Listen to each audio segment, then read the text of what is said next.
जब दफ्तर को आ रहा था तो मेरी पत्नी ने कहा कि यदि नतीजे कुछ इधर उधर होते हैं तो सावधानी से घर आइएगा। और देखिए, हाँ, और देखिए मैं निशाने पर था। आपको क्या बताऊं अंदर की पीड़ा, जब इन लोगों ने मेरा बहिष्कार किया अजीत जी, सार्वजनिक तौर पर फेसबुक पर पोस्ट करके मेरी और जाति अपने ट्रोल्स को पीछे छोड़ा गालियां देने के लिए। ट्रोल्स गालियां दे रहे। मैं वही बता रहा हूं, जब गालियां दी जाने लगी, मैं बहुत ही मतलब क्या पीड़ा है मेरे भीतर। जब गालियां दी जाने लगी, पत्नी को कोई गाली तो देता नहीं है, माँ बहन बेटी को देता है।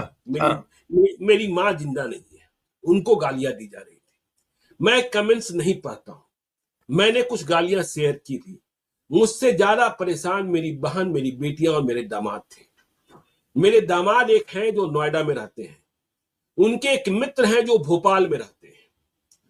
अब वे जानते हैं कि ये मेरे मित्र के ससुर हैं। उन्होंने मेरे जन्मदिन के दिन मुझे फेसबुक पर बधाई दी।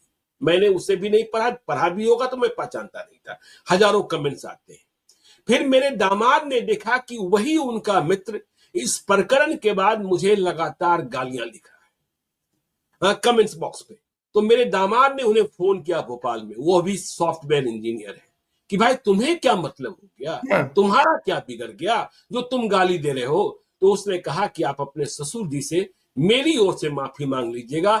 मैं देखिए आरजेडी का ट्रोलर हूं, मुझे गालियां लिखने के लिए कहा गया है और मेरे पास ये गालियां भेजी गई है, इसलिए मैं गालियां लिख रहा हूं। सोचिए क्या पीड़ा रही होगी, क्या पीड़ा रही होगी कि तो आपका हल्का इतना पड़ गया बगैर सत्ता में आए हुए, बगैर सत्ता में आए हुए।